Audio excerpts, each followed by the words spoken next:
Item ಯಾವುದೇ ಇರಲಿ try ಮಾಡಿ ಆಚಿ ಚಿಕನ್ ಮಸಾಲಾ. ಡೆಫಿನೆಟ್ಲಿ ಇವತ್ತು ಏನು ಸುಪ್ರೀಂ ಕೋರ್ಟ್ನಲ್ಲಿ ನಡೆಯಿತು ವಿಚಾರಣೆ, ಅದು ತುಂಬಾ ಒಂದು ರೀತಿ ಕುತೂಹಲದಿಂದ ಕೂಡಿತ್ತು. ಯಾಕೆ ಅಂತಂದರೆ ಒಬ್ಬ ಜನಪ್ರತಿನಿಧಿಯಾಗಿ ವಿಚಾರಣೆಯನ್ನು ಎದುರಿಸುವಂತಹ ಧೈರ್ಯವನ್ನು ಪ್ರದರ್ಶಿಸಿ ಅಂತ ಬೈರ್ತಿ ಬಸವರಾಜ್ ಅವರಿಗೆ ಕೋರ್ಟ್ ತಾಕೀತು ಮಾಡಿದೆ. ಯಾಕೆ ಅಂತಂದರೆ ಈ ಬೆಕ್ಲು ಕೊಲೆ ಕೇಸಲ್ಲಿ ನಂಬರ್ 1 ಆರೋಪಿ ಜಗದೀಶ್ ಯಾರಿದ್ದಾನೆ ಆತ ನನಗೆ ಗೊತ್ತೇ ಇಲ್ಲ ಅನ್ನುವಂತಹ ಮಾತನ್ನು ಏನು ಹೇಳಿದ್ರು, ಅದೇ ವಿಚಾರ ಇವತ್ತು ಅವರಿಗೆ ಜಾಮೀನು ನಿರಾಕರಣೆಗೆ ಕಾರಣ ಆಯಿತು. ಯಾಕೆ ಅಂದರೆ ಅವರ ಫೋನ್ ಕಾಲ್ ಡೀಟೇಲ್ಸ್ ಮತ್ತು ಹಲವಾರು ವಿಡಿಯೋಗಳು ಅವ್ರ ಜೊತೆಗೆ ಇರೋದು ವೈರಲ್ ಆದ ಮೇಲೆ ಆ ಒಂದು ನೆಪವನ್ನು ಇಟ್ಕೊಂಡು ನೀವು ಜಾಮೀನು ಅರ್ಜಿಯನ್ನು ಹಾಕಿರೋದು ಸರಿಯಲ್ಲ ಅಂತ ಕೋರ್ಟ್ ಹೇಳಿದೆ. ಅಷ್ಟೇ ಅಲ್ಲ, ನೀವು ಸಾರ್ವಜನಿಕವಾಗಿ ನೀವು ಜನಸೇವಕರಾಗಿದ್ದೀರಿ, ನೀವೊಂದು ಸ್ವಲ್ಪ ಧೈರ್ಯ ತೋರಿಸ್ಬೇಕು, ವಿಚಾರಣೆಗೆ ತಮ್ಮನ್ನು ತಾವು ಒಳಪಡಿಸಿಕೊಳ್ಳಬೇಕು ಅಂತ ಸುಪ್ರೀಂ ಕೋರ್ಟ್ ಮುಖ್ಯ ನ್ಯಾಯಮೂರ್ತಿ ಸೂರ್ಯಕಾಂತ್ ಮತ್ತು ನ್ಯಾಯಮೂರ್ತಿ ಜಾಯ್ ಮಲ್ಯ ಬಾಗ್ಚಿ ಅವರನ್ನು ಒಳಗೊಂಡಂತಹ ಪೀಠ ನಿಯಮಿತ ಜಾಮೀನು ಅರ್ಜಿ ಸಲ್ಲಿಸುವಂತೆ ಸೂಚನೆಯನ್ನು ಕೊಟ್ಟಿದೆ. ಅಷ್ಟೇ ಅಲ್ಲ, ಕಾಲ್ ಹಿಸ್ಟ್ರಿ ಜಗದೀಶ್ ಅವರ ಸಂಪರ್ಕದಲ್ಲಿದ್ದದ್ದು, ವಿಡಿಯೋಗಳು ಜಗದೀಶ್ ಜೊತೆ ಇದ್ದದ್ದು, ಇವೆಲ್ಲವೂ ಕೂಡ ತುಂಬ ಇಂಪಾರ್ಟೆಂಟ್ ರೋಲನ್ನು ಪ್ಲೇ ಮಾಡ್ತು. ಒಟ್ಟಾರೆ ಇವತ್ತು ಅಹಮದಾಬಾದ್ನಿಂದ ಬೈರ್ತಿ ಬಸವರಾಜ್ ಅವರು ಬೆಂಗಳೂರಿಗೆ ಬರ್ತಾ ಇದ್ದ ಹಾಗೆ ಅವರ ಅರೆಸ್ಟ್ ಆಗಿದೆ. ನಾಳೆ ಅವರನ್ನು ಜನಪ್ರತಿನಿಧಿಗಳ ನ್ಯಾಯಾಲಯಕ್ಕೆ ಹಾಜರುಪಡಿಸುವಂತಹ ಸಾಧ್ಯತೆ ಇದೆ. ಸಂಜೆ 4:35 ಬೆಂಗಳೂರಿನ ಫ್ಲೈಟ್ ಹತ್ತುತ್ತಾರೆ. CE 863 ವಿಮಾನ, ಇಂಡಿಗೋ ವಿಮಾನ. ಈ ವಿಮಾನವನ್ನು ಅಹಮದಾಬಾದ್ನಿಂದ ಹತ್ತುತ್ತಾರೆ. ಇದು ಸುಮಾರು 2:20 ಪ್ರಯಾಣ. ಅವರು ಮಾರ್ಗ ಮಧ್ಯೆ ಏನಾದರೂ ತಪ್ಪಿಸ್ಕೊಂಡ್ಬಿಡ್ಬೋದು ಅನ್ನುವಂತಹ ಚಿಂತೆ ಕೂಡ ಇತ್ತು. ಬಟ್ ಒನ್ಸ್ ನೀವು ಫ್ಲೈಟ್ ಹತ್ತದ ಮೇಲೆ ಏರ್ಪೋರ್ಟಲ್ಲೇ ಇಳಿಬೇಕು, ಹಾಗಾಗಿ ಆ ಟೆನ್ಷನ್ ಸ್ವಲ್ಪ ಕಡಿಮೆ ಇತ್ತು. ಬಟ್ ಅಹಮದಾಬಾದ್ ಏರ್ಪೋರ್ಟ್ಗೆ ಹೋಗಿ ಫ್ಲೈಟ್ ಹತ್ತೋವರೆಗೂ ಕೂಡ ಟೆನ್ಷನ್ ಇತ್ತು. ಯಾಕೆ ಅಂತಂದರೆ ಅವ್ರನ್ನ ಅರೆಸ್ಟ್ ಮಾಡಲೇಬೇಕಾಗಿತ್ತು. ಇವತ್ತು ಸುಪ್ರೀಂ ಕೋರ್ಟ್ ಖಡಾಖಂಡಿತವಾಗಿ ನೀವು ಜನಸೇವಕರಾಗಿದ್ದೀರಿ, ವಿಚಾರಣೆಯನ್ನು ಎದುರಿಸಿ ಅಂತ ಹೇಳಿತ್ತು.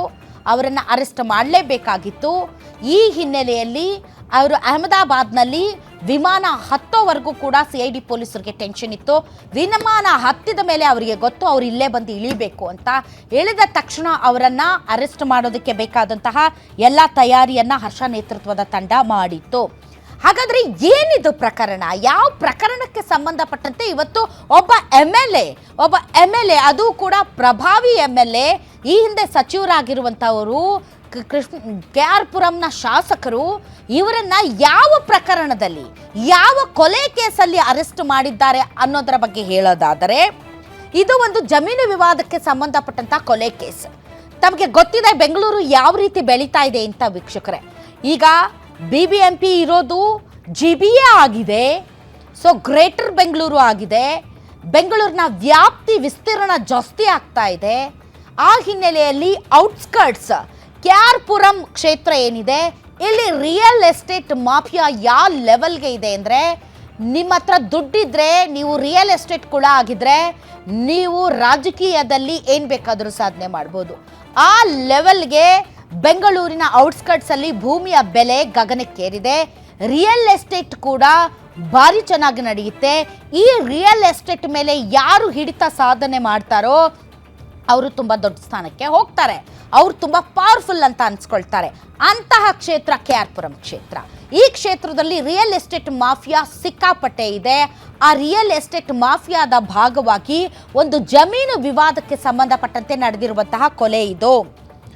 ಹಲಸೂರು ಕೆರೆ ಸಮೀಪ 2025 ಜುಲೈ 15ನೇ ತಾರೀಕು ತಾವು ನೋಡ್ತಾ ಇದ್ರೆ ಎಕ್ಸ್ಕ್ಲೂಸಿವ್ ದೃಶ್ಯಗಳು ವೀಕ್ಷಕರೇ. ಬೈರ್ತಿ ಬಸವರಾಜ್ ಅವರನ್ನ ಪೊಲೀಸ್ ಜೀಪ್ ಒಳಗಡೆ ಹತ್ತಿಸ್ತಾ ಇರುವಂತಹ ದೃಶ್ಯಗಳು.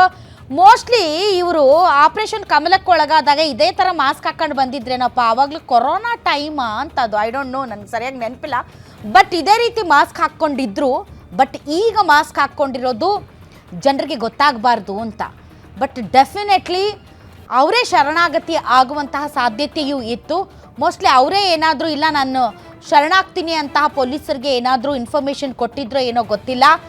ಬಟ್ ಕೊನೆಗೂ ಬೈರ್ತಿ ಬಸವರಾಜನ್ನ ಅರೆಸ್ಟ್ ಮಾಡಲಾಗಿದೆ. ಬೈರ್ತಿ ಬಸವರಾಜ್ ಅವರನ್ನ ಅರೆಸ್ಟ್ ಮಾಡೋದಕ್ಕೆ ಪೊಲೀಸರು ಹರಸಾಹಸ ಪಡಬೇಕಾಯಿತು, ಬಹಳಷ್ಟು ತಂಡಗಳನ್ನು ರಚನೆ ಮಾಡಬೇಕಾಯಿತು. ಇವನ್ ಮುಖ್ಯಮಂತ್ರಿಗಳು ಕೂಡ ಈ ವಿಚಾರದಲ್ಲಿ ಕಮೆಂಟ್ ಮಾಡಿದ್ರು. ಕೊನೆಗೂ ಅರೆಸ್ಟ್ ಮಾಡಿದ್ದಾರೆ ಬೈರ್ತಿ ಬಸವರಾಜ್ ಅವರನ್ನ. ನೋಡಿ, ಒಬ್ಬ ಶಾಸಕ ರೌಡಿಗಳ ಕೊಲೆ ಕೇಸಲ್ಲಿ ಈ ರೀತಿ ಅರೆಸ್ಟ್ ಆಗ್ತಾರೆ ಅಂತಂದರೆ ತುಂಬ ನಂಬೋದಕ್ಕೆ ಕಷ್ಟ ಆಗ್ತಾ ಇದೆ. ಅದು ಬೈರ್ತಿ ಬಸವರಾಜ್ ಅಂತ ಅವರು.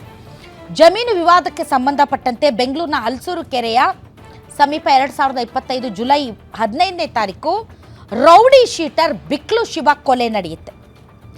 ಈ ಕೊಲೆಯನ್ನು CID ಪೊಲೀಸರು ತನಿಖೆ ನಡೆಸ್ತಾರೆ.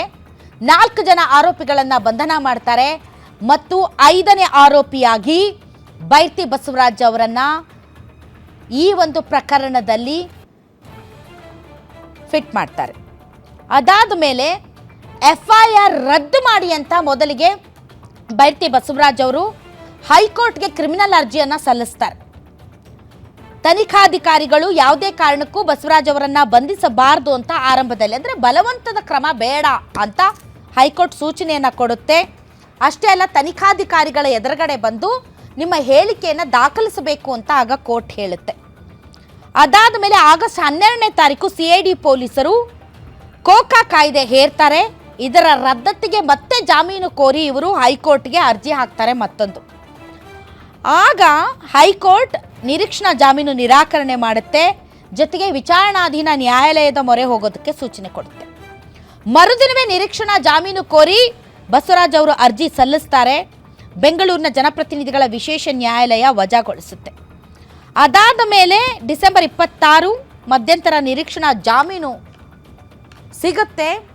ಈಗ ಪದೇ ಪದೇ ಈ ಕೇಸಲ್ಲಿ ನಿರೀಕ್ಷಣಾ ಜಾಮೀನನ್ನು ಸಲ್ಲಿಕೆ ಮಾಡಿದ್ರು ಕೂಡ ಕೋರ್ಟ್ ಮಾತ್ರ ದಯವಿಟ್ಟು ನೀವು ವಿಚಾರಣೆಯನ್ನು ಎದುರಿಸಿ, ನೀವೊಬ್ಬ ಜನಸೇವಕ, ಯಾಕೆ ಧೈರ್ಯ ಕೆಡ್ತೀರಾ, ದಯವಿಟ್ಟು ಹೋಗಿ ವಿಚಾರಣೆಯನ್ನು ಎದುರಿಸಿ ಅಂತ ಸುಪ್ರೀಂ ಕೋರ್ಟ್ ಹೇಳಿದೆ. ನನಗೂ ಇದಕ್ಕೂ ಸಂಬಂಧ ಇಲ್ಲ, 2 ಗುಂಪುಗಳ ನಡುವೆ ನಡೆದಂತಹ ಖಾಸಗಿ ಜಮೀನು ವಿವಾದ, ನನಗೂ ಇದಕ್ಕೂ ಸಂಬಂಧ ಇಲ್ಲ ಅಂತ ಕೋರ್ಟಲ್ಲಿ ಬೈರ್ತಿ ಬಸವರಾಜ್ ಪರ ವಕೀಲರು ಹೇಳ್ತಾರೆ. ನಮಗೆ ಗೊತ್ತಿದೆ ಭೂಮಿ ವಿವಾದದಲ್ಲಿ ರಾಜಕೀಯದ ಹಸ್ತಕ್ಷೇಪ ಯಾವ ರೀತಿ ಇರುತ್ತೆ ಅಂತ ಸುಪ್ರೀಂ ಕೋರ್ಟ್ ಕೂಡ ಒಂದು ನೋಟನ್ನು ಮಾಡಿದೆ. ಈ ಹಿನ್ನೆಲೆಯಲ್ಲಿ ಇವತ್ತು ಇವರಾದರೂ ಅರೆಸ್ಟ್ ಮಾಡಬೇಕಾಗಿತ್ತು, ಅವರಾದರೂ ಸರೆಂಡರ್ ಆಗಬೇಕಾಗಿತ್ತು. ಇದು ಅವರು ಸರೆಂಡರ್ ಆಗೋದಕ್ಕೂ ರೆಡಿ ಇದ್ರು, ಆ ಕಡೆಯಿಂದ ಅರೆಸ್ಟ್ ಮಾಡೋದಕ್ಕೂ ಕೂಡ ರೆಡಿ ಆಗಿದ್ರು. ಕೊನೆಗೂ ಬೈರ್ತಿ ಬಸವರಾಜನ್ನ ಅರೆಸ್ಟ್ ಮಾಡಲಾಗಿದೆ. ಈಗ ಅವರನ್ನ ವೈದ್ಯಕೀಯ ಪರೀಕ್ಷೆಗೆ ಒಳಪಡಿಸಲಾಗುತ್ತೆ. ವೈದ್ಯಕೀಯ ಪರೀಕ್ಷೆಗೆ ಒಳಪಡಿಸಿದ ನಂತರ ಅವರನ್ನ